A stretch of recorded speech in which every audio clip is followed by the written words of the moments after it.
খাসির গোশ 50 টাকা, ঘি 50 টাকা, ঢেঁড়স 50 টাকা, আলু 50 টাকা কেজি। সব এই যে আব্দুল আলিম আছে না, ও বলছে শালার এই মাদ্রাসার বোর্ডে ডাল খাতে খাতে জীবন কোরবান, খালি গরুর গোশ, ছাগলের গোশ আর ঘি বাগাবো ওই দেশে। ভালো কথা। শাকের সে কোনটা? শাকের বছর দোস্ত সবই ঠিক আছে, মানে এই দেশে তো আইন কানুন ঠিক নাই রে ভাই। এই সব 50 টাকা, মানে এখানে তো কোনো বিচার আছে না এই দেশে, সব উল্টো পাল্টা নীতিমালা। তো বলছে এই দেশে আমার থাকা হবে না, আমি এই বাংলাদেশে যা আছি ডাল ভাত খেলে ওখানে শান্তি। আরে বলছে না, খালি গরুর গোশ আর খাসির গোশ, আসো গরুর গোশ আর খাসির গোশাই আর খালি ঘি বাগানো সকাল বেলা সমান তারে, বডি কিন্তু কম হয় না। এবার বডি মোটামুটি ভালো হচ্ছে, দেশে ঘুরে চলে আসলো। ওই দেশে এখন সর্বপ্রথম ফাঁসির কাজটা উদ্বোধনী হইব। এখন ওই দেশের ওই সরকার, যেমন দক্ষিণ কোরিয়ার প্রেসিডেন্টের নাম কি? ক্যাংজং। আরে ক্যাংজং, ওর মাথা ঠিক নাই কিন্তু, কখন যে মাথা ঘোরে, ও যখন যা ভালো লাগে তাই করে, কিন্তু ও দেখলে সবাই ভালো পাগলা পাগলা প্রেসিডেন্ট, ভয় পায় লোকে। বলছে আমি এখন আমরাকে উড়াই দেবো কিন্তু বেশি বাড়াবাড়ি করলে, লোকে ভয় পায় না। এখন ও বললো যে আমি ফাঁসির কাজটা, এই সুষমা মনোযোগ দিচ্ছি না, মনোযোগ দিতে হবে। এখন ওই প্রেসিডেন্ট বললো আমার দেশের ফাঁসির কাজটা আমি উদ্বোধনী করতে চাই। ঝামেলা হয়েছে কোন জায়গায়, এই ফাঁসির কাজটা উদ্বোধন করে ওইটা রশি আসি না, এরা এই দেখো রশি আসে যে এরকম দেখা যায়, এর থেকে আর রেঞ্জ নামে না, মানে এরকম হয় না, জ্বলাই যায়। উনি ঘোষণা দিল যে আমার এই রাষ্ট্রের সবচেয়ে গর্দান মোটা কার, যার গর্দান মোটা তার ধরে নেয় বেটা।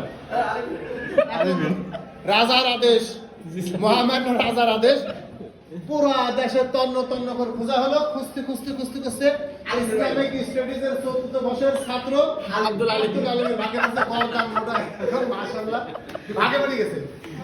তো ওনার ফাঁসির কাজটা ঝোলানো হবে। তো ইনি বললো যে জাহাবান আমার কি অপরাধ? বলছে কোনো অপরাধ নাই, এই রাষ্ট্রে কোনো অপরাধ নাই তো। গরুর গোশ 50, খাসির গোশ, ঢেঁড়স 50, আলু 50, বেগুন 50, ঘিউ 50 টাকা কেজি, কোনো অপরাধ নাই তো। আমার ফাঁসির কাজটা উদ্বোধনী করবো, কারণ গরদান মেলে না, এই গরদানের সাথে শৈশব মোটামুটি খাপ খাসে ফাঁসি দিতে হইব। বলছে একটা কথা হলো ভালো তোমার জীবনের শেষ ইচ্ছাটাকে এটি খালি বলো।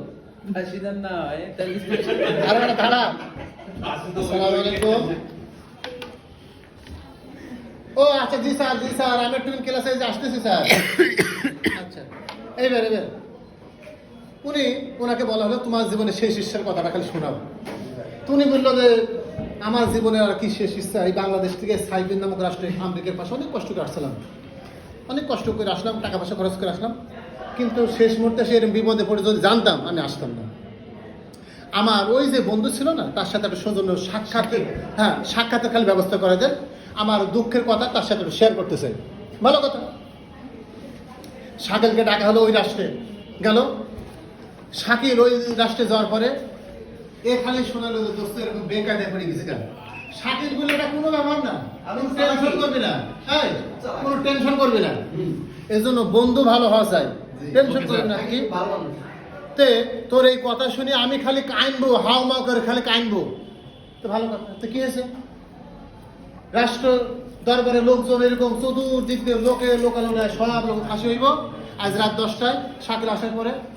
এখন শাকিল খালি কান্দে যে রাজা মশাই আমারে ফাঁসি দেন, আমারে ফাঁসি দেন। আপনার এই ফাঁসির কাজটা প্রথম উদ্বোধন করবেন না, এই ফাঁসির কাজটা যে প্রথম উদ্বোধন হয়ে যে ব্যক্তি মারা যাবে শুলিতে ছড়ি ফাঁসির কাজটা, সেই ব্যক্তি সর্বপ্রথম স্বর্গে যাবে। কোথায় যাবে? স্বর্গে চলে যাবো। তার দুনিয়ায় থাকে তারা ফেরত দেওয়া লাগবো না। আরে চলছি ভাই করে না, হুজুরা লোক মরে গেলে 7 দিন খাওয়ায় কিনা, ফেরত দিতে হবে। সম্রাট আকবরের দিনে চালু করছিল, লোক মরে যাওয়ার আগেই তারা ফেরত দিতে হইব। ফেরাদ্দ কি হতো, এর ফেরাদ্দটা সে স্বর্গে যাইব। শাকিল কান্দে। এখন আব্দুল আলিম বলে যে দোস্ত তুই না আমাকে দে, আর শাকিল কান্দে আমাকে দেন রাজা মশাই, পিড়াপিড়ি। বাদশা বলল ওই সবাই রাজদরবারে যারা আছো সবাই মনোযোগ দাও, এদের দুইজন কাউকে দিতে হবে না, এই দুইজনের কাউকে ফাঁসি দিতে হবে না।